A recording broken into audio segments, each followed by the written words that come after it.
God a praise this morning? Hallelujah. Today, we're coming alive in the presence of God. Hallelujah. Come on, put your hands together.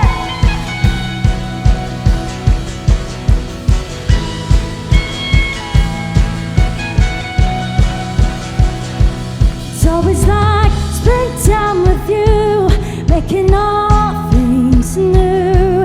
Your light is breaking through the dark. This love is sweeter than wine, bringing joy, bringing life. Your hope is rising like the dawn. Yeah. Oh Jesus, we're coming alive in you.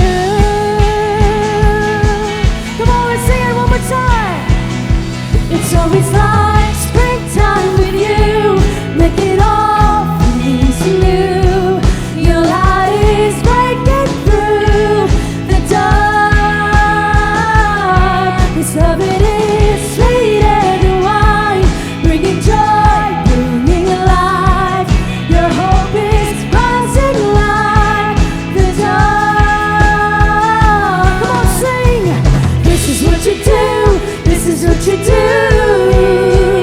You make me come alive. This is what you do. This is what you do. You make me come alive. This is what you do. This is what you do. You make me come alive. This is what you do. This is what you do. You make me come alive. You make me come alive. You make me come alive. You make me come alive. You make me come alive. You make me come alive. You make me come alive. You make me come alive. Yeah. Hallelujah. We're coming alive in you. It's in its season. It's in its season.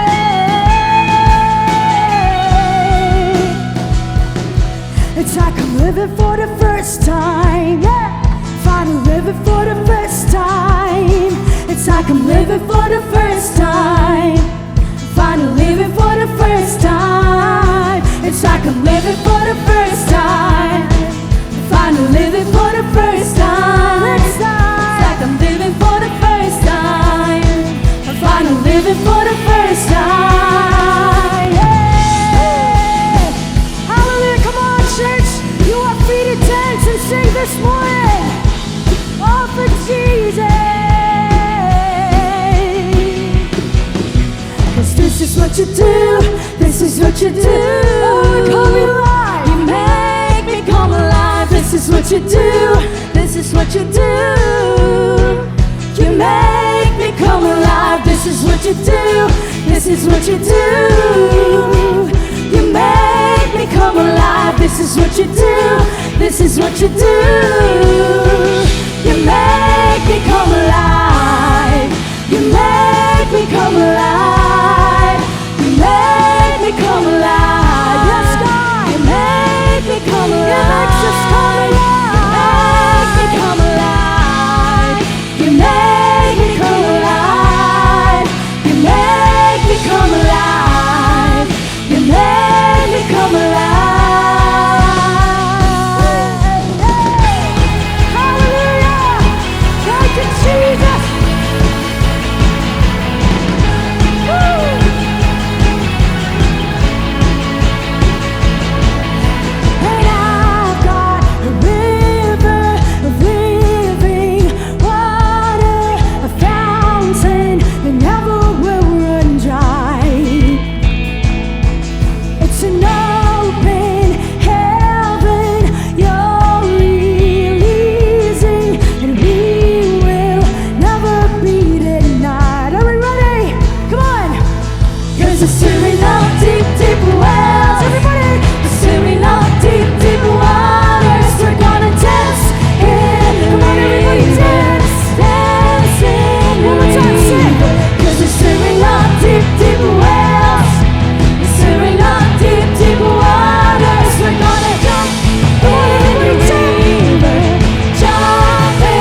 lift it up for Jesus? Hallelujah. Are you ready to dance, church? Come on, are you ready to dance? And if it goes to the left, come on, then we go to the left. And if it goes to everybody goes to the right, then we go to the right. We're gonna jump in the rain. Everybody jump, if you can. If it goes to the left, then we go to the left. If it goes to the right, then we go to the right. We're gonna dance, dance. Everybody dance in the river. Dance, dance, dance. Everybody, if it goes to the left, then we go to the left. If it goes to the right, then we go to the right. We're gonna jump, jump, jump, jump in the river. Jump, jump, jump, jump. If it goes to the left, then we go to the left. If it goes to the right, then we go to the right. We're gonna shout, shout, shout, shout. Shout, shout, shout, shout. Lift your name, Jesus. Lift your name, Jesus.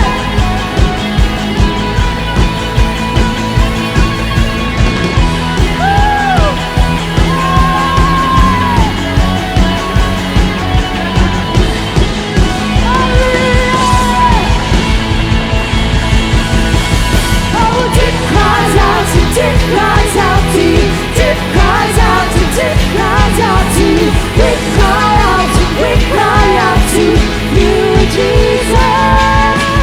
Oh, deep cries out to, deep cries out to you, deep cries out to, deep cries out to you. We cry out to, we cry out to you, Jesus.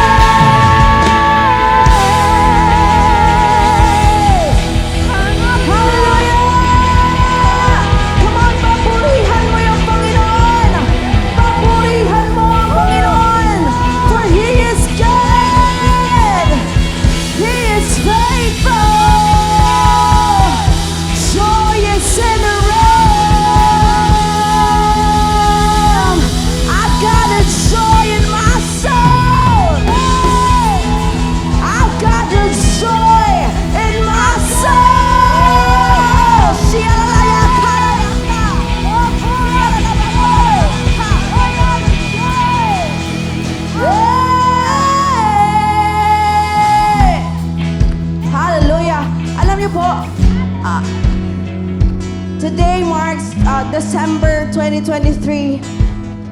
Look at how far ka dinala ng Panginoon from January to December. Hindi ba't napaka-faithful ang Panginoon? Napaka-faithful ang Panginoon. Sige nga po, deserve niya na papurihan mo siya. Deserve niya na ibigay mo yung the best na palakpak sa Kanya. Thank you, Lord! Salamat, Panginoon. Come on, punayin natin ito ng pasasalamat. Thank you, Jesus. You are so faithful. You are so kind. You are so good. Thank you, Lord. Thank you, Father. Salamat.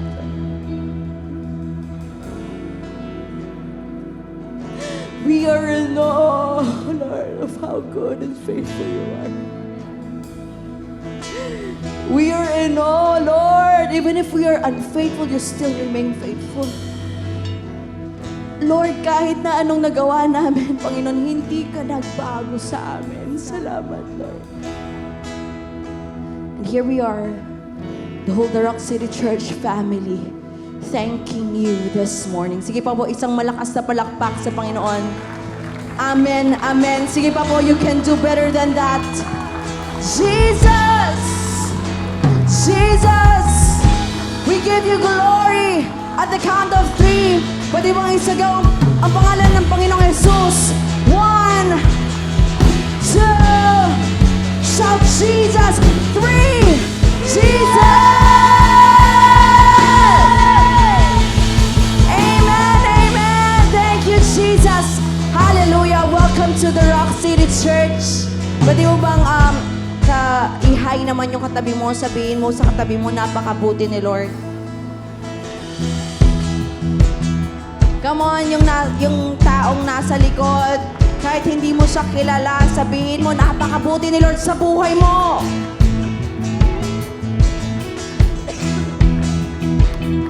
Welcome to the Rock City Church. This is a place to call home. Sabihin nyo nga po, home. And there's no place we'd rather be on a Sunday, no po, just to be here in the presence of the Lord. Welcome din po aming mga online family. We have so many friends, so many part of our family who needs prayers, and as one church, as one family, we've got to raise them up to the Lord. No po, sige po, pwede po ba nating itaas ang ating mga kamay as a gesture? There's one member of the Rock City Church family who needs a provision, no? I think it's for his business, for his family. God, we declare breakthrough, miracles, financial breakthrough. God, in the middle of this week, we declare, Lord, that you will intervene. Oh God, in the name of Jesus, Lord, you will provide ano man pong amount na kailangan niya. In the name of Jesus, you will give it to this person. Hallelujah, Lord. Meron din po sa amin, isa sa pamilya, Panginoon ng The Rock City Church na fighting for colon cancer. In the name of Jesus, Lord, kaming buong The Rock family, we are praying right now, rebuking every cancer cells, Lord. In the name of Jesus, Lord, I pray for healing from head to foot. Ano man po, Panginoon, ang mga cancer cells na bumuo sa kanyang katawan right now, Lord, tanggalin mo ito sa pangalan ni Jesus. Lord, we rebuke this colon cancer, and Lord, healing flows all throughout this person's body in the name of Jesus. And lastly, Lord, meron po kaming kapatiran, Panginoon, that is having a upcoming foot operation. God, we declare, Lord, that it will be successful in the name of Jesus. Wala pong complications sa kanyang katawan, Panginoon, in Jesus' name. Lord, give wisdom sa lahat ng mga mag-oopera sa kanya, Panginoon. Even the nurses, the hospital, all the bills will be paid, God, in the name of Jesus. God, here we are, Lord. Oh, Lord, Lord, thank you, thank you. Your presence is here right now. We can feel it, Lord. Your presence is in the room. Your presence is in the room, Lord. Your presence is in the room. Here we are, giving you praise, giving you glory, God. In Jesus' name we pray. Amen and amen. Come on, let's worship.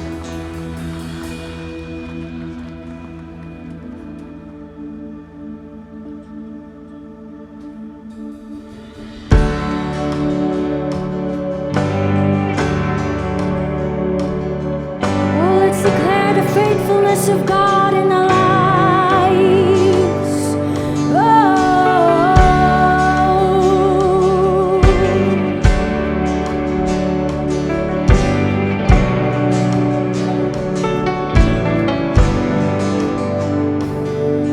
You come at the right time when I least expected. Never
praises. Hallelujah. Yes, God. Yes, Lord. Hallelujah. Come on, let's lift our hands to the Lord. Thank you, Jesus. Thank you, Lord. Hallelujah. Tapat ka, Panginoon. Tapat ka. Hallelujah. Hallelujah. Thank you, Jesus. Come on. Pwede po ba lahat tayo sabay-sabay pasalamatan natin yung Panginoon? Come on, for how He sustained us. Simula po January 2023 until the last month of the year, you are still standing because God is good. And because God is faithful.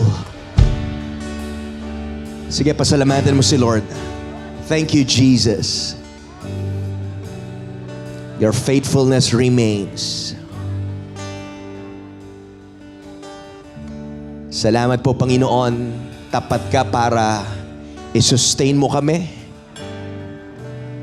Marami pong beses ngayong taon na gusto na naming sumuko.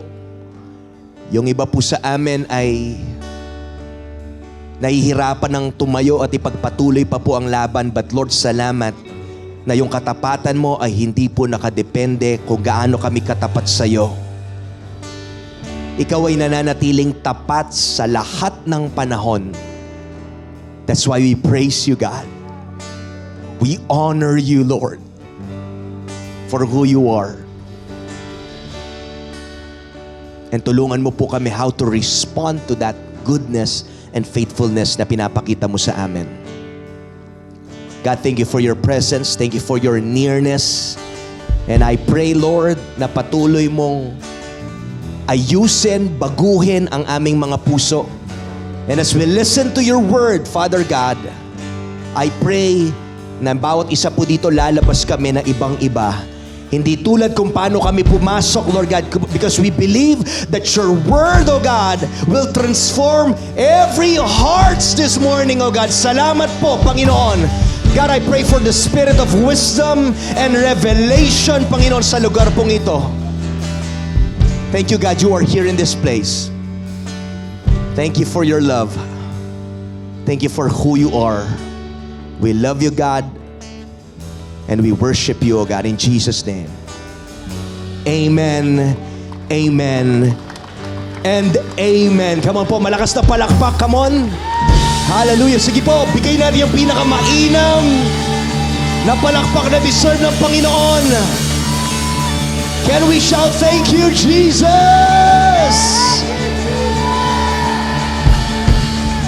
Amen. Pwede po ba natin yakapin yung katabi natin? Lalaki sa lalaki, babae sa babae.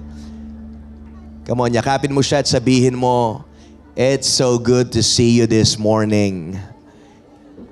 Amen. Hallelujah. Thank you, Jesus.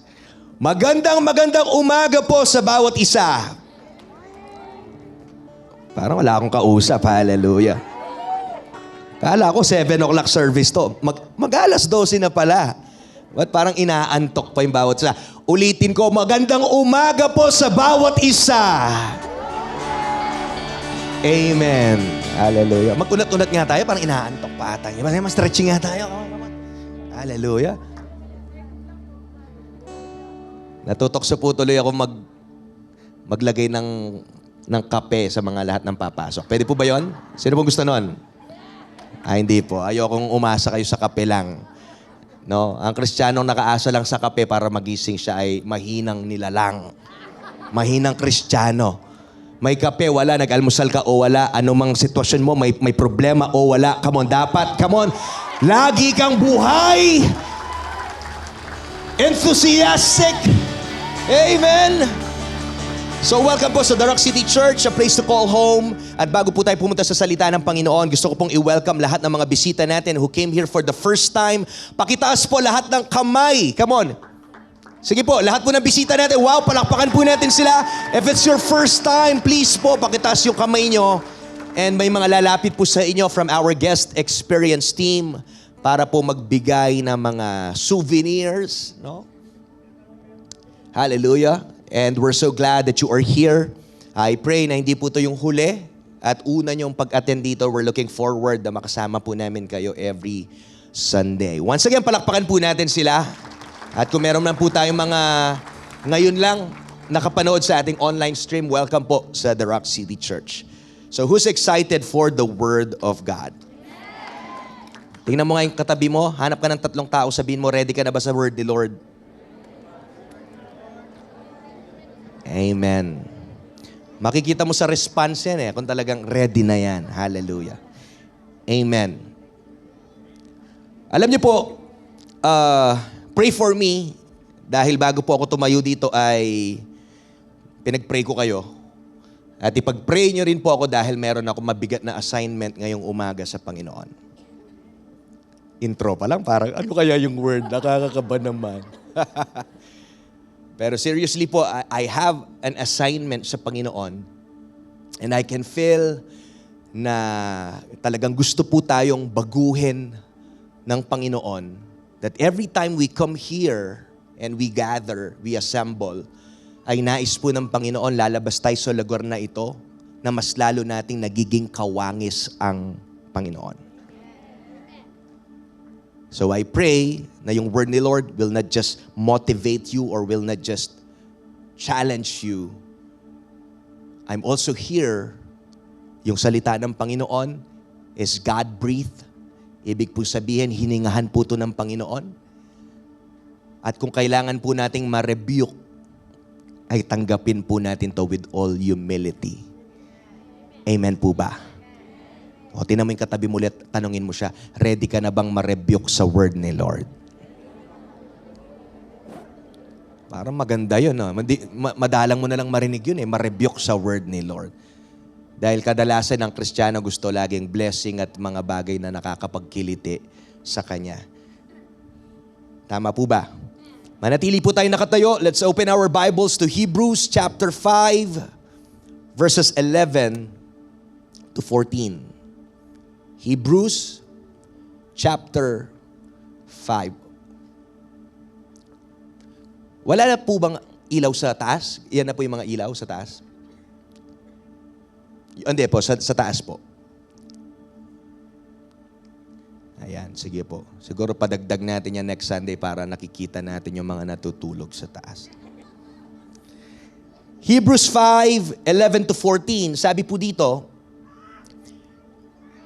there is much more we would like to say about this, but it is difficult to explain, especially since you are spiritually dull. Can you say that with me? Spiritually dull. And sabi dyan, and don't seem to listen. You have been, lahat ng mata, tenga, ready na po ba kayo? You have been believers so long, now that you ought to be teaching others. Instead, you need someone to teach you again the basic things about God's Word. You are like babies who need milk and cannot eat solid food. For someone who lives on milk is still an infant and doesn't know how to do what is right. Last verse, solid food is for those who are mature, who through training have the skill to recognize the difference between right and wrong. Hallelujah. Pinagpala na po yung salita ng Panginoon at di ko na po patatagalin to. Gusto ko po itong bigyan ng title, A Call to Spiritual Growth. Hallelujah. Diba? Tahimik kayo. Amen. Hallelujah. Tingnan mo ulit yung katabi, sabihin mo, ihanda mo yung puso mo. Sa kabila naman, sabihin mo, buksan mo yung puso mo. Amen. Makakaupo na po ang bawat isa sa atin. Amen. Magandang umaga po ulit sa bawat isa. Amen. Sino pong nagagalak na Sunday na naman? Napakabilis po ng linggo, no? At ang dami po nangyari this whole week. Nagtataka po ako bakit parang ilang tulog lang linggo na. Nagkasakit po pala yung asawa ko early this week. Pati yung mga bata, and then nag-conference. At medyo busy po yung week. No? But God is good na talagang sinusustain niya po tayo. At grabe po yung ginawa ni Lord last Friday sa Women's Conference. Taas kamay if you are here. Come on, come on, come on, come on! Grabe! Kaya po yung mga men, umanda kayo, next year ay magkakaroon po tayo ng Men's Conference. Hallelujah! Ano?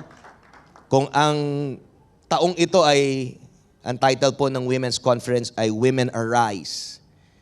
Nag-isip po ako ng theme sa Men's Conference. Men, sit down.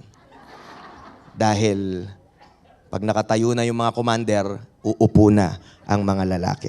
Amen po ba? Or men, shut up. Pwede po ba yan? Hindi, joke lang. Joke lang po. No? So let's go to the Word of God. And buksan po natin yung puso natin dahil medyo maanghang po itong Word. Pero alam niyo po ang Panginoon, pag siya'y nangusap sa atin, hindi tayo aalis or hindi natin, pag na-receive mo yung Word, mababago ka. At hindi matatapos na, alam mo yon na parang you feel so convicted or hindi lang matatapos na parang you feel bad. Dahil po yung salita ng Panginoon ay nagbibigay ng buhay sa atin. And I was really praying kung ano po yung salita ng Panginoon for us this Sunday. I was thinking to open a series dahil po magpapasko na. But I believe in my heart that this is God's word for us. Dahil gusto niya pong ipakita yung totoong kondisyon ng ating mga puso. Yung totoong estado ng ating mga puso. And even as one family po dito sa The Rock City Church. So let's go sa word natin, a call to spiritual growth. No? Bigyan ko po kayo ng context dito na ito pong libro, the book of Hebrews, baka po yung marami pa rin sa inyo nag-iisip, si Pablo yung nagsulat nito, but theologians po ay nagsasabi, scholars ay, the author is unknown. No? At yung book po ng Hebrews ay naisulat po ito to a church that was really struggling in their faith. Ulitin ko po, ang aklat po ng Hebrews ay naisulat sa mga Kristiyano during this time na sila po ay nagsastruggle sa kanilang pananampalataya. These are Jewish believers who, listen, because of persecution, were considering leaving Christianity and going back to Judaism. Ulitin ko po, sila po ay naunang mga from Judaism, na-convert po sila na Kristiyano to Christianity. Ngayon dahil po, makinig, dahil po sa tindi po ng persecution, natutokso po silang bumitaw at bumalik doon sa dati nilang paniniwala. Are you getting this? Amen. Bago ko po ituloy ito, I want to encourage everyone, napaka-importante po ng Word of God, kung kaya nyo lang naman pong pigilin ang pagtayo at pagsisiar nyo. Kung kaya lang, as much as possible, mas maganda po na talagang i-maintain po natin na attentive tayo sa salita ng Panginoon. No, wala po sanang labas-pasok whenever the Word of God is being preached. Pwede po ba yun? Amen po. Hallelujah. So again, ito po yung mga Jewish believers na dahil sa persecution, ay gusto na nilang bumitaw at bumalik po dun sa nakasanayan po nila, sa Judaism. And in our passage po this morning, the author is trying to encourage them para hindi po nila iwan ang kanilang pananampalataya, but to grow in it. Ito po yung purpose ng author ng Hebrews, na ang mga Kristiyano pong ito ay huwag silang bumitaw. Huwag mong bitawan yung Christianity, yung faith mo ngayon dahil lang mahirap na ang nararamdaman mo. I think hindi lang po ito para sa mga early believers, but even sa atin. I hope and I know nakaka-relate po tayo Dahil minsan pag humihirap na, gusto mo nang bumitaw. Kaya naman yung katabi mo, inaantok ata. Hallelujah. Masarap yung word natin right now.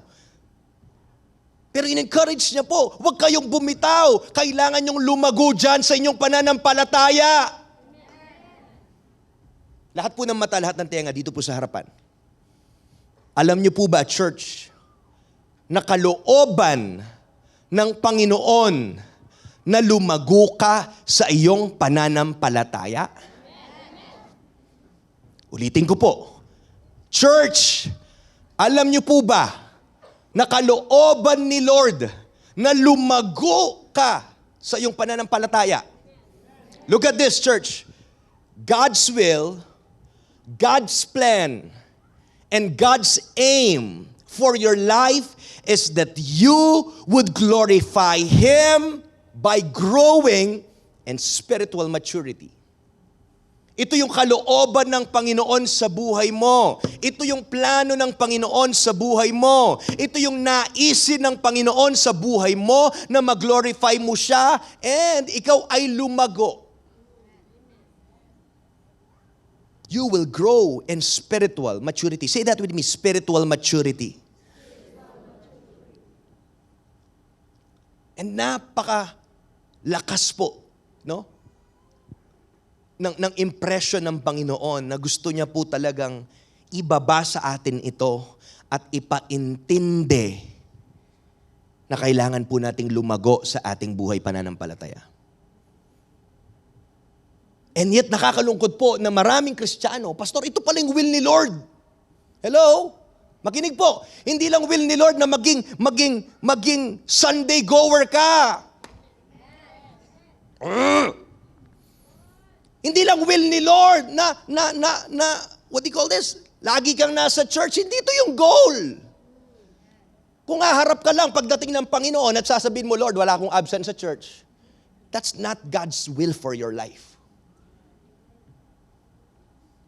Ang nais niya, ikaw ay lumago.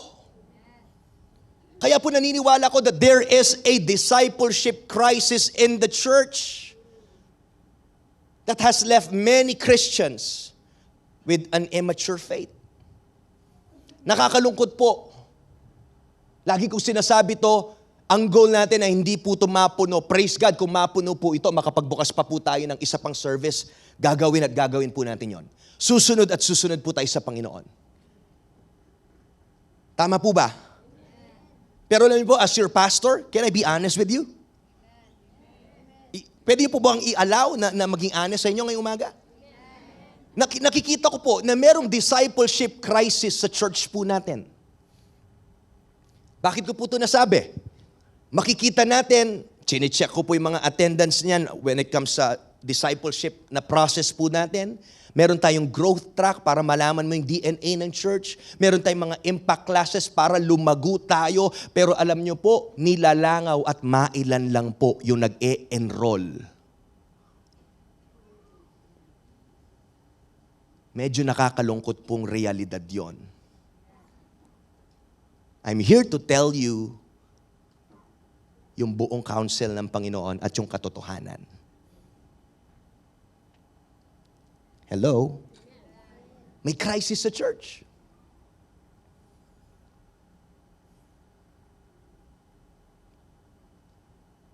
Gising pa po ba tayo? Kasi alam niyo po, kung nasaan ka man ngayon, hindi pa yan yung pinakanais ni Lord sa buhay mo. Ulitin ko po, kung feeling mo napakaganda na ng estado mo, I don't know, spiritually or what, but where you are right now, sa Christian faith mo, hindi pa yan yung nais ni Lord.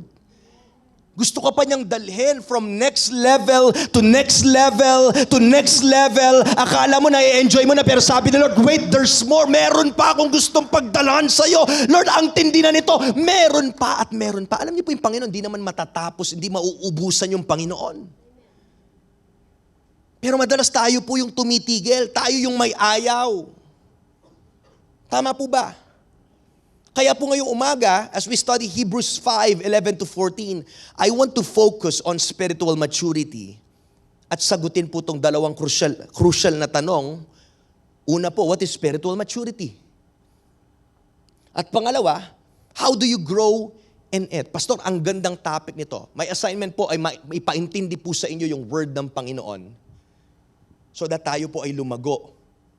Dahil wala pong kwenta kung sasabihin ko yung kailangan na mag-mature tayo pero hindi ko kayo tuturuan as your pastor, hindi po ata maganda yon. Kung ito po talaga yung will ng Panginoon sa buhay natin, then we need to know how we can go about living that out. So balikan po natin, basahin natin yung Hebrews 5:11-13. Sabi po dyan, there is much more we would like to say about this, but it is difficult to explain. Ang dami ko pang gustong sabihin, sabi ng author. Pero napakahirap i-explain because you are spiritually dull at parang ayaw niyong makinig. You have been believers so long now that you ought to be teaching others. Grabe. Sinasabi ng author, ang tatagal nyo ng Kristiyano, dapat nagtuturo na kayo sa iba hanggang ngayon, tinuturuan pa rin kayo. Sabi ko po sa inyo, masarap yung word ngayon. Instead, you need someone to teach you again the basic things about God's Word. You are like babies who need milk and cannot eat solid food. For someone who lives on milk is still an infant and doesn't know how to do what is right. Bigyan ko pa rin po kayo ng context dito. No? Laliman pa po natin ng onte. Yung sinasabi po ng author dito is all about Christ being our great high priest. Okay po? Kung titingnan po natin, babalik po tayo sa Hebrews chapter 4, verses 14, hanggang pong papunta sa chapter 5, verse 10. Yung sinasabi po ng author dito, sinasabi niya po dito sa mga Hebrews, na it would be foolish to go back to Judaism because the priest of the old covenant have been surpassed by Jesus. Paano pa kayo babalik? Tingnan niyo po. Yung Old Covenant, alam niyo po yung nangyayari sa Old Testament. Pag sila nagkakasala, kailangan nila mag-offer. Alam niyo po yun. May mga high priest during that time. Okay? Mga punong saserdote, yun po yung namamagitan, tagapamagitan po sila ng Diyos at ng tao. So yung mga high priest po na nasa templo, sila po yung tumutulong sa kanila para po paano gagawin nilang seremonyas ng pag-o-offer at yung pag-o-offer po nila ng sacrifice ng isang hayop na blameless dapat at spotless ay parang yun po yung way kung saan temporarily ay mapatawad sila sa kanilang mga kasalanan. At yung pinapakita po dito ng author, tingnan niyo po, wag po kayong mawawala, wag po kayong antukin. Yung pinapakita niya dito, aanhin nyo pang babalik pa kayo doon. Old covenant na yon. Ito new covenant na. Huwag po kayo mawawala. Pag sinabing new covenant na, dati may high priest tao. Ngayon sa new covenant, si Jesus na yung naging high priest. Namatay na siya sa krus ng Kalbaryo so that hindi mo na ulitin yun. Huwag mo nang balikan pa yun. Kasi sapat na yung ginawa ni Jesus. Dati may dala-dala kang offering. Ngayon, si Jesus mismo yung naging offering. Palakpakan natin si Lord. Come on. Siya na po mismo yung naging alay. Binigay niya ang kanyang buhay niya at ang kanyang dugo. Yun na po yung new covenant. At ang ating pong kasalanan ay binayaran po sa pamamagitan po ng buhay ni Jesus at ng kanyang kamatayan and His resurrection. Okay po? Huwag po kayo mawawala. Yun ang topic na gustong sabihin ng author. Gusto niya pang lumalim doon about the high priest of God. Kung babasahin niyo po dyan, no? Also about sa priesthood ni Melchizedek. No? Tingnan po natin to. Mamaya po, wag po kayo mawawala. Ito po yung topic na gustong i-share pa about priesthood ni Jesus Christ and ni Melchizedek. Iwan ko po ito panandalian. Mamaya po, explain ko po bakit yung author ay hirap siya na pag-usapan or i-explain itong bagay na to. Iwan ko muna po. Sino po dito may mga babies? 2 to 3 years old or below 5? Sino po dito? Yan. Salamat po sa mga nagtaas ng kamay. Sino po magsasabi na yung mga ganyang edad ay napaka-cute? Yung iba nagtatas ng kamay, hindi ka na 3 years old. Sino dito magsasabi, napaka-cute ng mga bata? Taas kamay, come on. No? Ako po nakita ko from kay Amaze, ngayon kay Ablaze, ay grabing. Talagang lahat ng ginagawa ng mga bata ay sobrang cute. The way sila magsalita, ngumiti, kumain, maglaro, lahat po sa kanila ay napaka-cute. Almost everything about them, no? Na napaka-adorable po nila.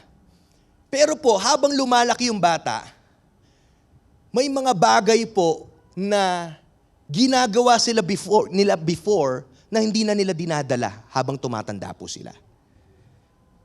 Tama po ba? Meron po ba dito, amen, 40 ka na pero nagngangat-ngat ka pa ng kuko sa paa mo? Or nagtatamsak ka pa? O sige pa, baka may magtas ng kamay, mapapahiya siya. Wag na lang. Tama po ba? Di ba po, napapansin natin to sa mga babies, no? Napaka-cute nila pero habang tumatanda po sila, may mga bagay na ginagawa sila or sinasabi nila as a 2-year-old, as a 3-year-old, na minsan, nawawala na po yun paglaki. Pero may iba naman po na nadadala nila. Tama po ba? Ano pong gusto kong ipakita dito? Alam niyo po, everyone grows, but not everyone grows up. Lahat tayo, kung pwede kong sabihin, tumatanda, nagkakaedad, pero hindi lahat nagmamature. Hello? In other words, some people stop being a child while continuing to be childish. Hello? Sabi po ni Apostle Paul sa 1 Corinthians 13:11, when I was a child, I spoke and thought and reasoned as a child. But when I grew up, I put away childish things. Sabi ng Apostol Pablo, nung bata ako, siyempre, batang isip ako, the way ako magsalita, the way ako mag-isip, the way ka magrason, yung logic mo. Pero sabi niya, nung ako'y tumanda, I put away childish things. Balikan ko na po yung sinasabi ko kanina. Okay po? Nakakasunod po kayo. Dito po sa text natin, yung writer po ng Hebrews ay gusto niyang sabihin sa kanyang mga kausap na kailangan nyo nang tanggalin yung mga childish ways nyo. Ulitin ko po. Sabi po ng author sa kanyang mga kausap, sa mga Hebrews, this is the time dapat nyo nang alisin, tanggalin yung pagiging childish nyo. Kasi gusto niya pong mag-explain pa ng malalalim na bagay about priesthood ni Jesus, about priesthood ni Melchizedek, pero napapahinto siya, napapastop siya na explain yun kasi nga, parang tumatanda po ata daw silang paurong. Hindi siya sure kung kayang i-process ng mga taong ito yung sasabihin niya. Kasi sabi ng Bible, they have become dull of hearing. Hello? Ulitin ko po. Sa text, sinabi, they have become spiritually dull. In other translations, they have become what? Dull of hearing. Sabi ng Hebrews 5:11, there is much more we would like to say about this, but it is difficult to explain, especially since you are spiritually dull and don't seem to listen. Ang hirap po atang kausapin yung taong ang hirap na nang ine-explain mo, tapos yung kausap mo pa, ayaw pang makinig. Tingnan mo nga yung katabi mo kung nakikinig kay pastor. Hallelujah. Ayusin nga po natin yung upo natin. Yung iba, medyo napapasarap na yung Melchizedek, priesthood of all believers. Wow, amen. In New King James Version, of whom we have much to say and hard to explain, since you have become dull of hearing. So So ano po yung teaching na to na sinasabi ng writer dito? No? Sa Hebrews 5:9-10, balikan lang po natin, in this way, God qualified him as the perfect high priest, and he became the source of eternal salvation for all those who obey him. And God designated him to be a high priest in the order of Melchizedek. So sabi ko nga po, gusto niya po pong mag-address ng malalalim pa po na topic. Pero, yung spiritual condition po nila made it hard to explain. Ayaw niyang buksan yung discussion of Aaron and Melchizedek and Jesus dahil pag inopen niya po yung topic na yun, baka magtunog siyang scholarly sa kanila, baka magtunog na masyado pong napakataas, too academic or theoretical sa kanyang mga readers. And at the same time, na-recognize nga po niya, nasabi niya, that his audience were dull hearers. Tama po ba? Pastor, anong ibig sabihin ng dull? The word dull po, makinig, is literally translated as slow, sluggish, or lazy. Ulitin ko po. Slow, sluggish, or lazy. Slow, sluggish, or lazy. Slow, sluggish, or lazy. Ito daw po sila. Dull hearers. Tatlong bagay po yung gusto kong i-explain dito as we go on sa text po natin. Number 1, spiritual growth requires that you fight spiritual laziness. Hello? Parang naging slow na po kayo. Hello? Pastor, ninanamnam lang. Number 1, yung spiritual growth po, it requires that you fight spiritual laziness. May piso po dito. Thank you. Sa akin na lang. Sino po dito naranasan niyang tamarin sa kanyang Christian life? Taas kamay. Huwag na po kayo mahiya. Come on, taas kamay. Come on. Sino na po naranasan niyo ng tamarin? Grabe, yung iba po hindi nagtaas ng kamay, papakyatin ko dito at share ko po yung story nila kung paano nyo na-maintain yung zeal at passion. Ulitin ko po. Tingnan nyo, pati pagtaas ng kamay, tinatamad. Hay! Sino po dito naranasan ng tamarin kayo? Tamarin kang magsimba. Tamarin kang mag-pray. Tamarin kang buksan yung Bible mo. Tamarin mong dalhin ngayon. Hello? Taas kamay. Come on. Di ba lahat po tayo naranasan natin yan? Wala po ni isa sa atin magsasabi, di ko man nafe-feel yan. Hindi po habang nandito tayo sa mundo, nandito, may flesh kayo eh. Darating po yan. Pero kailangan labanan natin yung spiritual laziness. Hello? Ito pong pagiging dull, ito po isang spiritual condition that they have obtained over time. When you say over time, nung una hindi sila tamad. Pero bandang tumatagal, tinatamad na sila. Sana hindi yan yung katabi mo. Hallelujah. Nung nag-SM tayo, maaga yung katabi mo. Nung December na, late na yan. Hindi ko po kayo pinaparinggan. Pinapatamaan ko po kayo. I want to say this with love as your pastor. Please po, yung Sunday natin, bigay natin yung best natin kay Lord. Huwag po tayong papalate. Hello? Kasama yan doon sa slow, sluggish, lazy. I'm telling you, kahit simpleng attendance nyo, simpleng pagpunta nyo dito, it reflects the condition of your heart. Nagpapakita yan. Hindi mo sinasabi, pastor, kasi ganyan. Hindi! Kasi kung excited ka, gagawin mo lahat. Maaga ka magigising, kagabi pa lang, nakaredy na yung damit mo. Mag-a-alarm ka. Sabi ko po sa'yo, maganda yung word natin ngayon.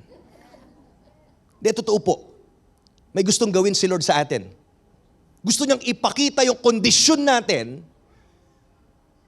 Na kahit po nilabas na tayo ng Panginoon sa SM, praise God, glory to God. Pero still, hindi pa po tapos yung Panginoon sa pagmomold sa atin.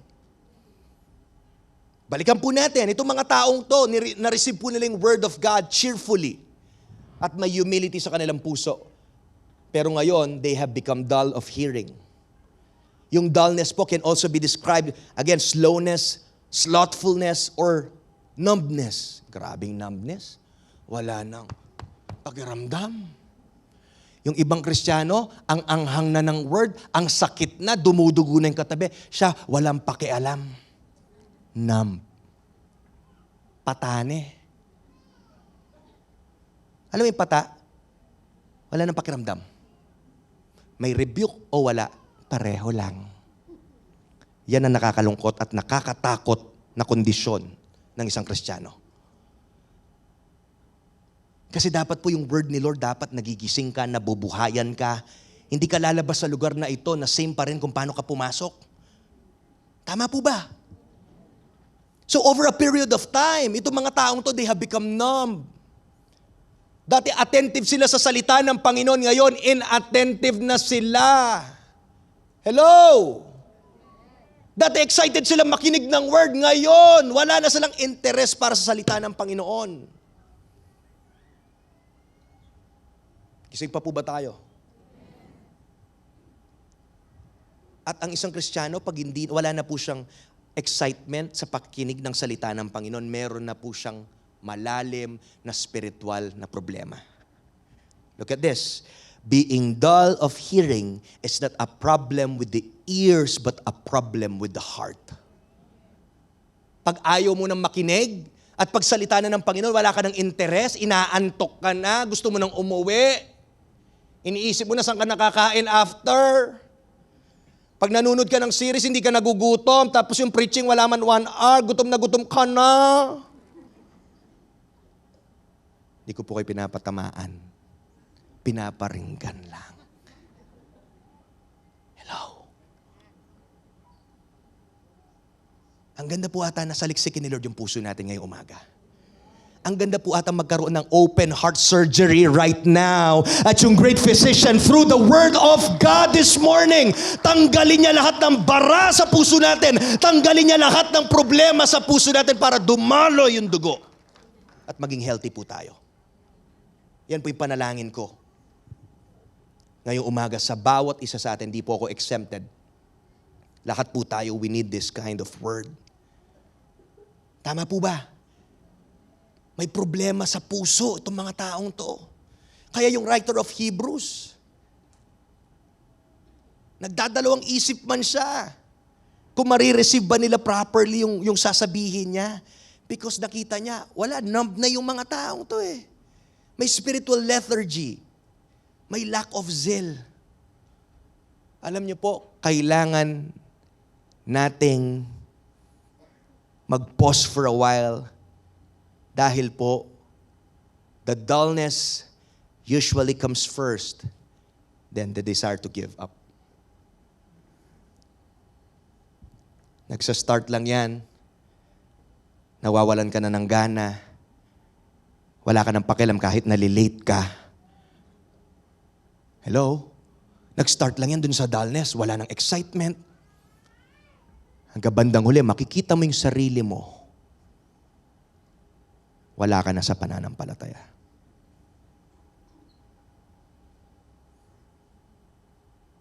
Ganito po kaimportante yung word ni Lord ngayong umaga sa atin. Kailangan bantayan mo yung sarili mo. Pag nawawala na yung spark, kailangan magising ka na. Bago pa mangyari, malayo ka na kay Lord. Wala naman po nagsisimula na intensyon nilang mapalayo kay Lord. Hello? Hello? Wala ni isa dito sasabihin, Pastor, gusto kong malayo kay Lord. Walang ganon. Pero di mo napapansin, paunti-unti, a little degrees.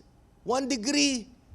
Ba, yung pa-late-late mo, hanggang sobrang late ka na, mamaya nakita mo na yung sarili mo, pag Sunday, hindi ka na nagsisimba. Nag-start lang yan sa late mo. Hello? Tutuloy pa po ba natin yung word? Parang mainit na ata, maanghang na ata masyado. Hello? Then the desire to give up.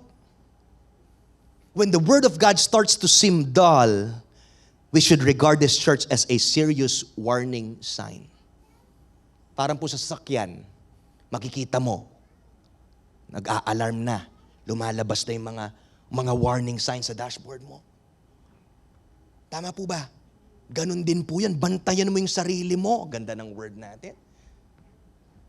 Pastor, sana pampasko na lang yung pinrich mo. Merry Christmas! Pero ayaw ni Lord na pumunta ka ng 2024 na hindi maayos yung puso mo. Ayaw ni Lord na mag-focus ka lang sa bagong prophetic word. Ay, excited ko kitang Vision Sunday. Tamo na ano kayang word ng Lord? Itong year, beyond borders. Na ano na kaya kanyan? Beyond borders? Siguro lumalta na. Like, siguro lumipat na dalawang bansa o na ano. Tabarang. Ano kayang word ni Lord? Maganda pong alamin mo, pero huwag ka lang ma-excite sa word of God or sa prophetic word. May gustong ayusin si Lord sa puso mo. Kahit every year may bagong word, kung yung puso mo mali, may problema pa rin. You don't need another word, you need a new heart. Palakpakan po natin yung Panginoon.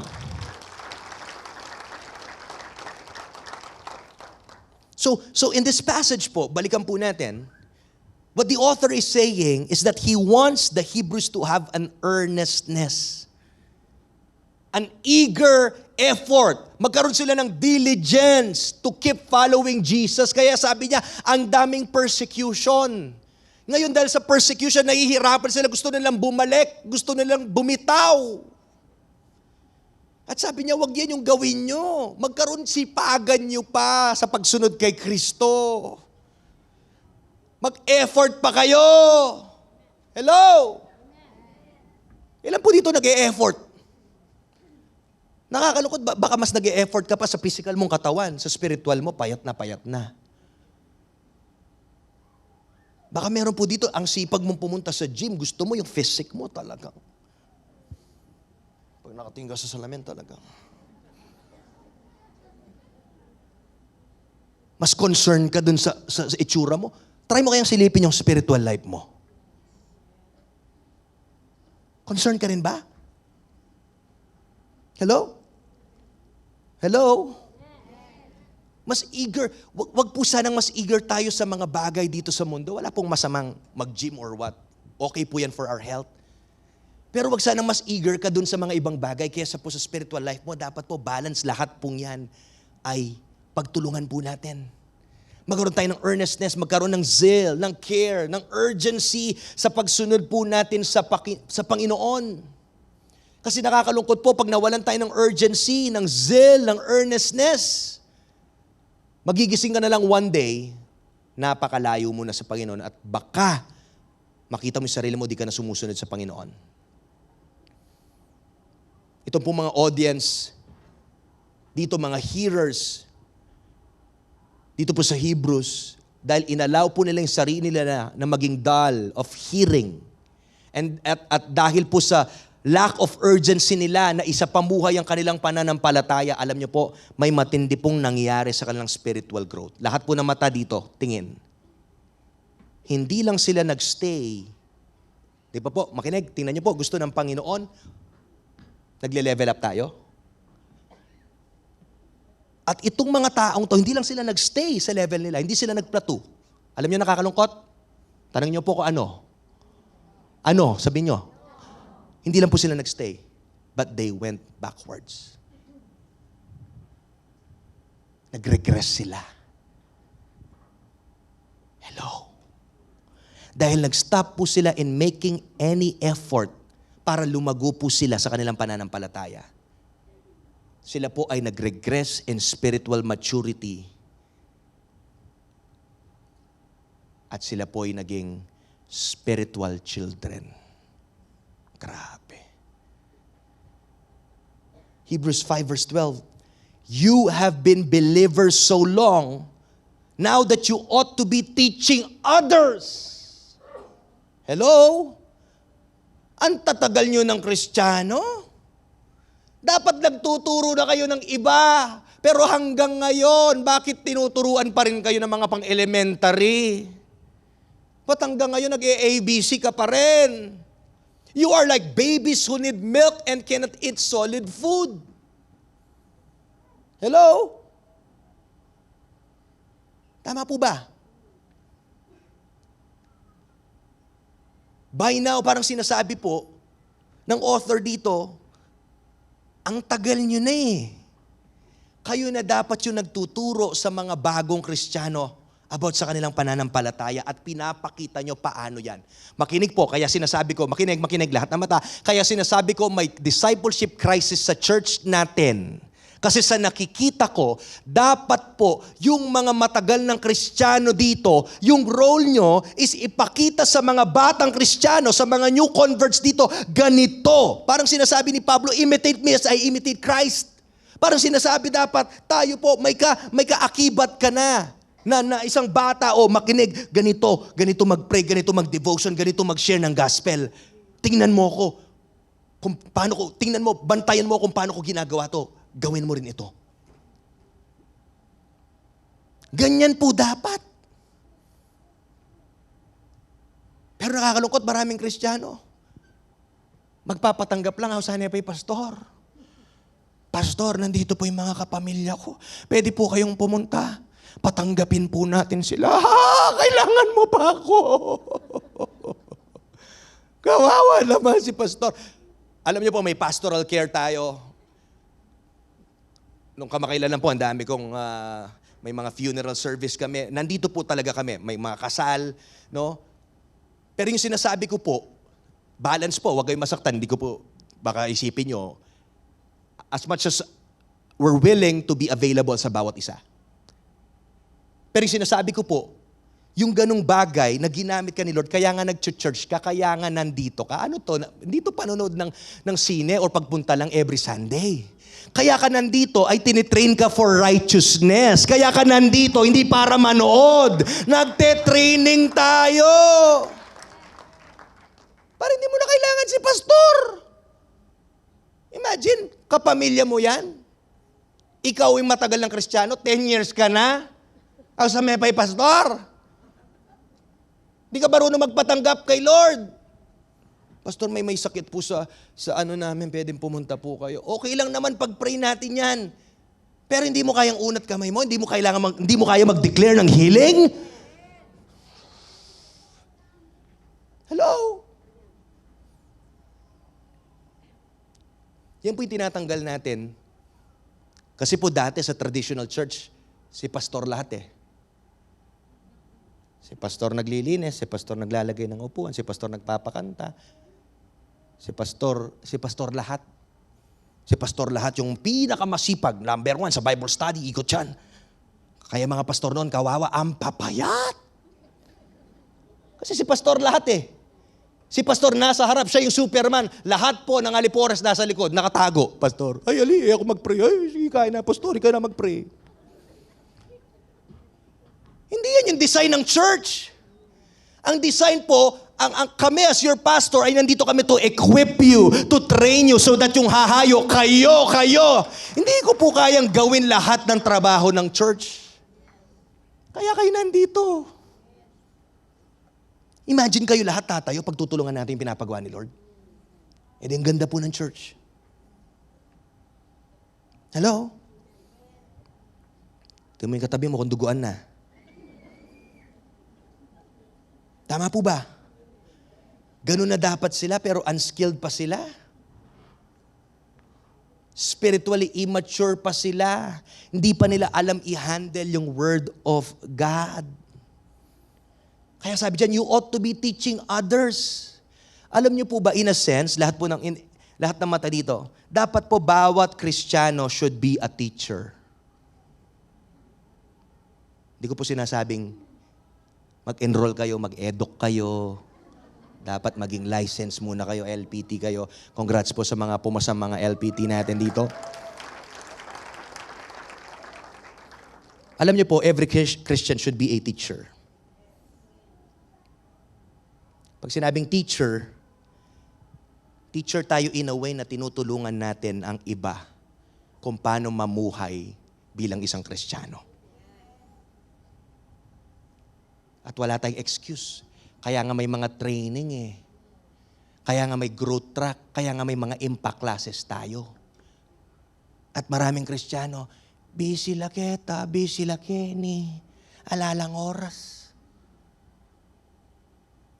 Alam niyo po, again, I want to say this with love, kung pabaliwalain po natin ang mga training natin dito sa church, kawawa yung church natin. I'm telling you, hindi mabubuhay ang church kung walang tatayo at walang magpapagamit kay Lord. Baka magising ka, yung mga dating pinapanood mo na sa harap, wala na kasi na-burn out na. Kaya wag po natin, I pray that this is the start, magkaroon ng awakening sa puso natin. Eh yung po, babalugbugan. May impact, Pastor, busy ako kasi ganyan. Paano ka magpapagamit kay Lord? Tapos nung sign up ng Serve Sunday, nag-sign up ka. Wow, very good. Okay po pagbo-volunteer, pero hindi lang po. Okay yung tumulong tayo dito, pero you need to be trained. Kaya po yung church nandito para i-train ang bawat isa. Eh paano ka matitrain kung wala kang oras or di ka magbibigay ng oras? Hello? So dapat teacher tayo, balikan natin. We help disciple others. At paano mo malalaman na may natututunan ka na? Hello?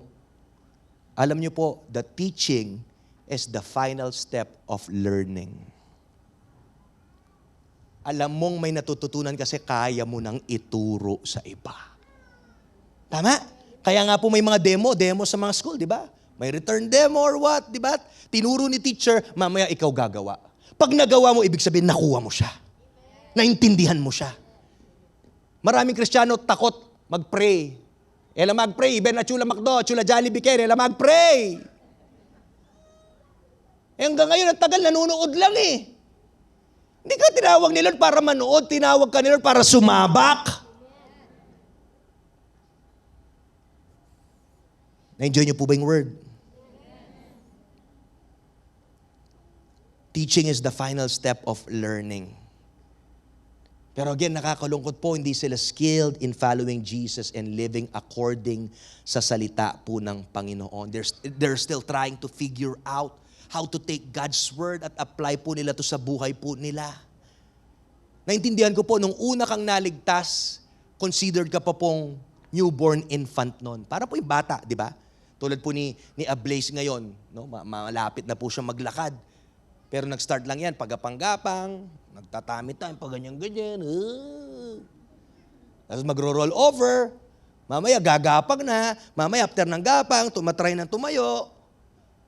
Nung una kang Kristiyano, hindi mo pa naintindihan lahat. Parang yung baby, di pa naman marunong yan magtimpla ng gatas, di pa marunong magpalit ng pampers yan. Naiintindihan po natin yon na sa una, ganun po talaga.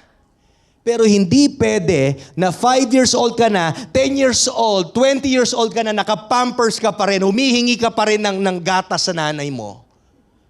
At kahit paano mo tingnan na isang Kristiyanong nagtatamsak pa rin, masagwa. So masagwa rin sa isang Kristiyano, 20 years ka na Kristiyano, kapabiyasa magpatanggap, masagwa. Ang sagwa nun. Ang baduy. Matagal ka ng Kristiyano? Hindi ka pa marunong mag-share ng gospel? Hello? Tama po ba?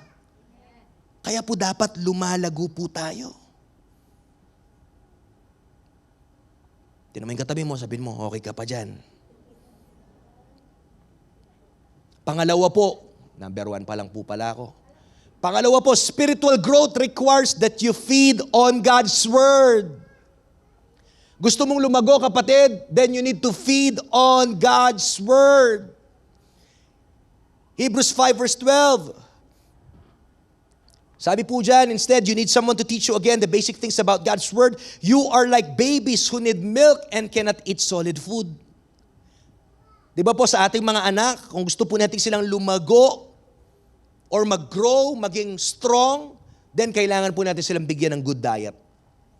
In the same way, sa ating spiritual life, kung gusto po nating mag-mature, kailangan din po natin ng magandang diet At ito po, anong diet, Pastor, yung sinasabi mo? Ito po yung salita ng Panginoon. Ang Kristiyano na walang appetite sa salita ng Panginoon, I don't know kung masasabi nating totoo tayong Kristiyano. Or baka junk foods po yung kinakain natin kaya hindi tayo malusog bilang isang Kristiyano. Tama po ba? Again, okay lang po na tayo spiritual infant nung una. That's why we need to feed doon sa milk. Sinabi po doon, milk. Yung milk po dyan is like a metaphor para po sa mga basic principles ng salita ng Panginoon. Nung una po, yan, kailangan mo muna ng milk. Parang po yung bata. Yan po yung ABCs of Christianity. Yan po yung foundations ng ating faith. Na tayo po yung makasalanan, dapat yung basic, alam mo yan. God is holy. No, pinadala ng Panginoon yung kanyang anak na si Jesus, namatay sa ating kasalanan para pong theology 101 yan. Pero yung solid food naman po, on the other hand, ay metaphor po rin yan for deeper truths of God's Word na mas lumalalim na po na mga sikreto ng salita ng Panginoon na dati hindi mo naiintindihan, ngayon kaya mo nang i-explain, kaya mo nang himayin. Tama po ba? Gising pa po ba tayo? Kaya po, wag po sana tayong mabore every time pinipreach yung salita ng Panginoon. And wag nyo din pong iasa kay pastor every Sunday yung pangkain nyo ng spiritual na pagkain. I pray that by the grace of God, tulungan po tayo ng Panginoon. After nito, panoorin mo ulit sa YouTube natin, sa Facebook natin, basahin mo ulit, aralin mo ulit, namnamin mo, buksan mo yung Bible mo, bumili ka ng journal mo, gawin mo lahat para ikaw ay lumago.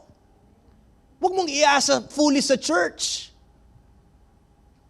Yung spiritual growth mo, kailangan mong pakainin yung sarili mo ng salita ng Panginoon.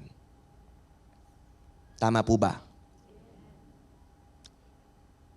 Kung kailangan mo pong mag-start sa basic ulit, go. Aralin mo bago ka po pumunta dun sa next level na kumakain ka na ng meat. At pangatlo po, spiritual growth requires that you practice godly discernment. Ano sabi ng Hebrews 5:14? Solid food is for those who are mature, who through training have the skill. Look at this, church. Have the skill to recognize the difference between right and wrong. Gusto ko po mag-focus tayo for a moment dun sa word na mature. No? Ano bang ibig sabihin, Pastor, pag sinabi ng Bible dito na mature? Kasi kanina po kinompare ng author ng Hebrews na sabi niya yung immature is unskilled in living with the word. Hindi niya po kayang i-take yung salita, hindi niya kayang himayin, intindihin. No?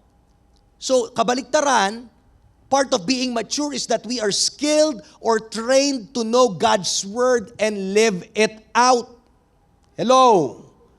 Pag sinabing mature, it is translated it means whole, complete, or not lacking anything. Parang po dun sa verse 9 ng Hebrews 5 dyan, yung author po, yung word na perfect, same din po yung ginamit dyan to describe Jesus. He was mature, complete, whole, and perfect. Ang ibig sabihin po nito is that we grow in spiritual maturity as we grow to be more and more like Christ. Tayo po'y mas lalong nagiging kawangis niya sa character at sa action. Pag po pala lumalalim ka, at nagmamature ka, pag lumalakad ka na sa buhay mo Kristiyano, nalalaman mo kung paano ka dapat lumakad. Alam mo yung tama at saka mali. Amen. Wow. Doon mo malaman na nagmamature ka. Alam mo yung will ng Panginoon. Pag nahaharap ka sa isang sitwasyon, hindi ka parang bulag. Alam mo agad, nadidiscern mo ano yung kalooban ng Panginoon. In fact, this is exactly what Paul said in Ephesians 4:13-15. This will continue until we all come to such unity in our faith and knowledge of God's Son, so that we will be mature in the Lord, measuring up to the full and complete standard of Christ. Makinig, Ano po yung purpose ng maturity? Tingnan niyo po yung text. Then we will no longer be immature like children. Look at that. We won't be tossed and blown about by every wind of new teaching. Pag immature ka pa spiritually, bata ka pa, pag may mga bagong teaching or anuman po'y mapakinggan mo, lahat yan kinakain mo. Pero pag lumalim ka na, alam mo na, uy, parang di biblical to Uy, parang maling pagkaka-explain niya ng text na to, inaral ko to Parang iba yung sinasabi niya. Kasi po, sa last days, marami pong magpapanggap na sila si Jesus, sila daw yung propeta, sila daw yung sugo, or what. Makinig po, lahat ng mata dito. Kahit alam ko po medyo nag-overtime ako ng onte. Marami po sa kahuli-huli ang araw magpapanggap. Makinig. Maraming magpapanggap. Kung hindi ka trained at hindi mo alam yung salita ng Panginoon, masisway ka. Kung hindi mo alam, mapapasunod ka. Maraming iba, kalokohan, gagawa ng bagong katuruan. Nagde-deviate sila sa Bible. Bible, ito yung katotohanan. Kaya dapat masterin natin, alamin natin yung salita ng Panginoon. Kasi darating yung time. Alam niyo po, look at this. Lahat po ng ginagawa natin dito sa church, everything that we do here is not for me. Hindi po ginagawa to para mapasaya si pastor or what. Alam niyo po ba itong ginagawa natin para sa inyo? Ikaw unang makikinabang dito? Para sa inyo to! Ba't di mo gawin para sa sarili mo? Di naman to para sa katabi mo Nagtitrain ka, hindi para, para sa iyo to Para sa iyo to. Kasi sa race natin, kahuli-hulihan, lahat tayo tumatakbo, kapatid. Hindi kita pwedeng ipagtakbo. Ako rin tumatakbo. At nandito po ako by the grace of God para tulungan kayo to preach and to guide you. Pero bandang huli, pag ikaw na lang mag-isa sa kwarto mo at confused ka at punong-puno ka ng takot at kailangan mo mag-decide, wala naman si pastor sa tabi mo, pastor, nanggawan ko. Doon na papasok yung training mo. Nasa trabaho ka. Nakikita mo, hindi magandang ginagawa nila. Ngayon, gusto nilang hilain ka o mapasama ka dun sa paggawa nila ng di mabuti. Ikaw, praktisado ka Alam mo, hindi dapat to. Ito yung will ni Lord. Pag ganun ka, di mo kailangan si pastor, di mo kailangan sino man. We will not be influenced when people try to trick us with lies so clever they sound like the truth. Tingnan mo. They sound like the truth. Paano mo malalaman? Kasi po yung deception, hindi yan 100% deception. Yung deception, kalahati tama, kalahati mali. Kung hindi mo alam yung salita ng Panginoon, hindi mo malalampasan yon. Instead, we will speak the truth in love, growing in every way more and more like Christ, who is the head of His body, the church. Hello? Kaya gusto po tayo ng Panginoon mag-grow into maturity para hindi po tayo bugbog sarado ng kaaway. Hindi tayo matotossed about temptation or ng flesh natin or anumang false teaching, but tayo po'y mananatili in this last days upright and we will live godly lives that glorify His name. At kaya mong i-discern yung mabuti at saka hindi. Church, hello? Kaya mong i-discern yung mabuti. Tama po ba? Yan po dapat yung practice natin. Kaya dapat po, alam natin, pag nahaharap tayo sa isang sitwasyon, tanungin mo yung sarili mo, ano bang klase? What does godliness look like here? Paano ko ba malilive out yung salita ng Panginoon dito? So again, for us to grow in maturity, hindi lang po natin kailangan mag-feed sa salita ng Panginoon. But kailangan po natin isa pamuhay po ito. Gamitin natin yung discernment natin to live a life that honors God instead of living for our sin. Kaya po, yung growing in godliness, it requires constant practice to live out God's Word. Alam niyo po, para maging habit natin yan, makinig sa pagtatapos, kailangan i-practice mo. Marami sa atin, ang dami mo na narinig, hindi mo napapractice. When you say practice, simple, finances. Sabi ng Bible, we need to live by faith and not by sight. Takot ka lagi, di mo napapractice yung salita ng Panginoon. 20 years ka ng Kristiyano, 30 years ka ng Kristiyano, hanggang ini mangalgal ka pa. Lord, mag-provide ka kaya? Pakananong na kaya? Lord, makalunos ko. 30 years ka na, hanggang ngayon, di mo pa mapagkatiwalaan si Lord. Bakit? Simula doon sa unang year hanggang 30th year mo, hindi mo pinapractice eh. Hindi pa nag-grow yung pananampalataya mo. Kaya gusto po ng Panginoon, mag-grow yung maturity natin. I-practice po natin yan. So sa akin po pagtatapos, ang will ng Panginoon, ang tayo po bawat isa ay lumago. Mag-grow tayo. Lahat po tayo prone tayo sa spiritual laziness. May mga struggles po tayo, yes. Pero praise God, sa word niya, binabalik niya po tayo dun sa tama. Na huwag tayong maging concern lang sa here and now, but maging focus natin is yung kingdom po ng Panginoon. Palakpakan natin si Lord. Come on. I-practice mo yan, maging habit mo, ipaglaban mo para hindi po mag-regress yung iyong spiritual maturity. Tama po ba? Labanan po natin yung spiritual laziness. Don't forget, para tayo lumago, let's feed on God's word. And i-practice po natin yung discernment through the Word of God at ma-renew po yung kaisipan po natin na mahalin ng Diyos more than our sin. At mag-decide po tayo sa aking pagtatapos, mag-decide ka na Lord, starting today, di na po ako mamumuhay ng isang buhay na nagpapakita ng spiritual laziness. But Lord, I will do my best na magamit mo ako at tulungan mo ako, Holy Spirit, na ma-equip po ako through your word. In Jesus' name. Amen. Come on, palakpakan po natin yung Panginoon. Tatayo po tayo right now at I will end this in prayer. Thank you, Lord. Come on, let's bow our heads.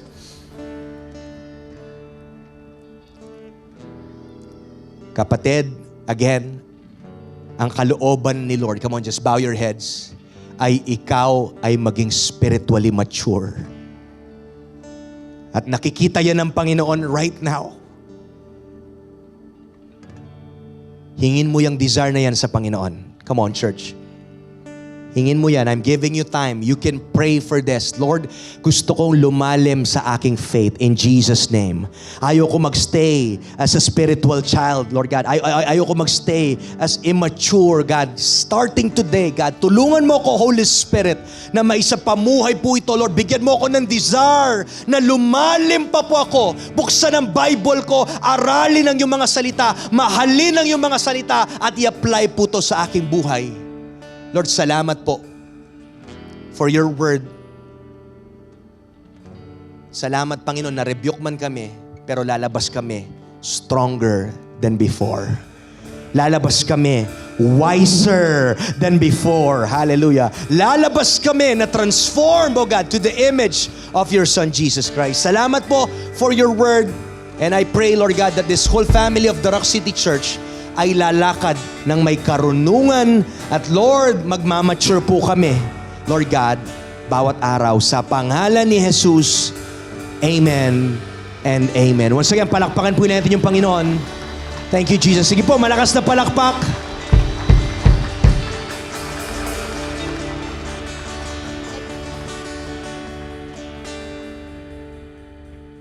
Amen. Thank you, Lord. Hallelujah. Pwede mo bang yakapin yung katabi mo, sabi mo, kaya natin to. Magtutulungan tayo para mapalalim kay Lord. Amen. Thank you, Lord, dahil ginising na naman niya tayo ngayong umaga. And I believe isa ito sa mga magiging New Year's resolution natin, no? Sa darating na 2024. Pero dahil ngayon pa lang, sinabi na ni Lord, dapat ngayon pa lang, magsisimula na tayong magbago. Amen? Amen? Pwede mong palakpakan si Lord? Makakaupo po muna tayo. Thank you, Lord. Mabilis na lamang to. Thank you, Pastor JP, for delivering that powerful message. And we believe that the Lord has been so faithful sa ating buhay all throughout this year and the years before. Alam niyo po, ang dami pong mga na-reach nating mga tao. Marami po tayong mga buhay na naging parte tayo na nagbago ang kanilang mga buhay dahil sa ating pagbibigay. And one way to thank the Lord and one way to support the vision of the Lord here at The Rock is through giving. And if you have been moved right now to support this church, yung vision ni Lord sa church, no po, we have here our guest experience team on the side that will be giving out love offering envelopes. You can put your tithes there, your offering, or any love offering for the Rock City Church.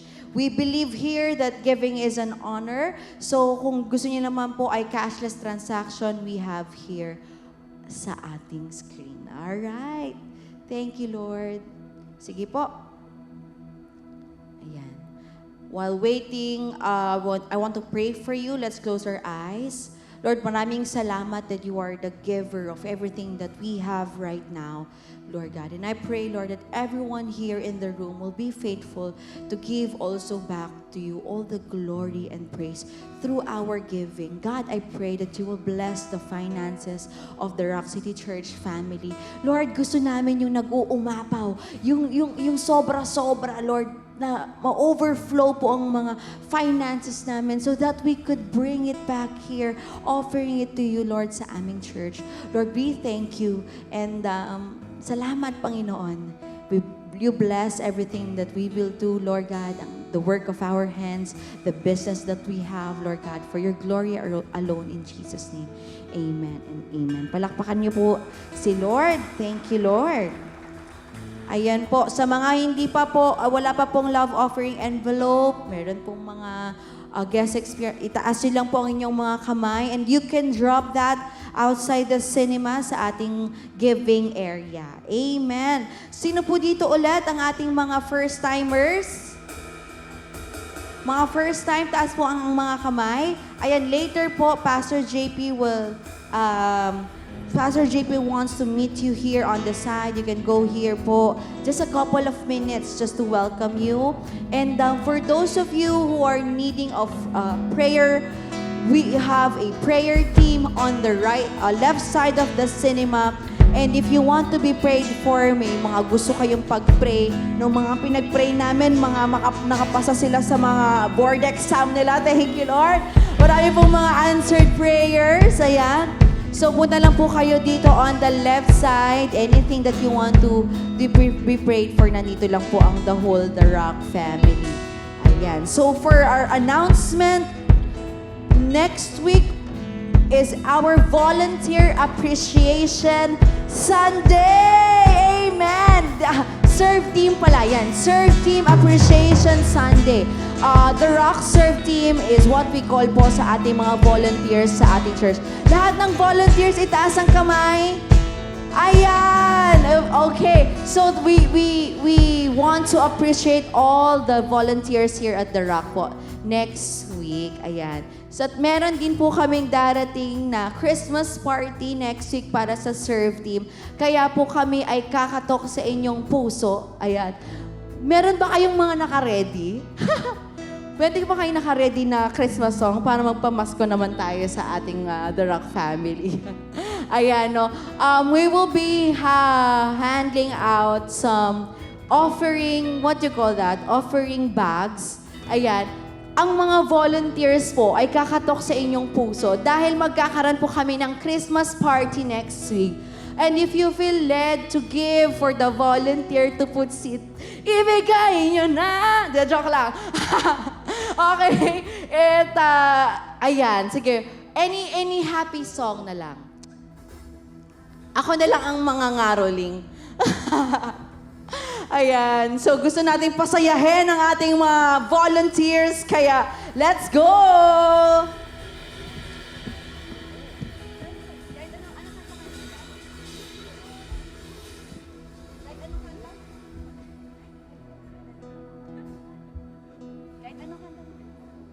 This is what you do na lang. This is what you do. Yes! Thank you, Jesus. Thank you. Nako, alam nyo, grabe. Kung kung wala yung volunteers, hindi ko alam kung makakapag-set up pa tayo dito every Sunday. Ayan, si Pastor JP. Talaga may caroling pa po. No, next Sunday po will be our Serve Team Appreciation Sunday. And we will be sending our whole volunteer team po, serve team. At meron tayong ipiprepare na party for them. And alam niyo po, malaki yung role ng ating mga volunteers every Sunday dito po. Kung walang volunteers, hindi po posible lahat to. No? Kaya po, ako po ay nakikiusap sa bawat isa. No? Let's bless our serve team. Alam ko po, kakatapos na ng Heart for the House Sunday. But hindi po problema yan sa taong nagmamahal at gustong magpagamit kay Lord. But if you want to bless our serve team po, no, let's show them gaano natin sila na-appreciate.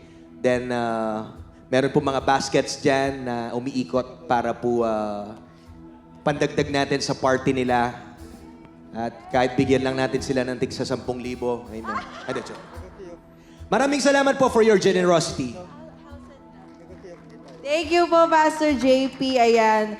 And also, lastly, on December 31, we'll be having Thanksgiving Sunday. Sabay-sabay po tayo dito. Salubungin natin yung bagong taon bago maggabi. Okay, kasi umaga yun eh. Okay, that's the last Sunday of the year. So, sabi mo sa katabi, huwag kang mawawala.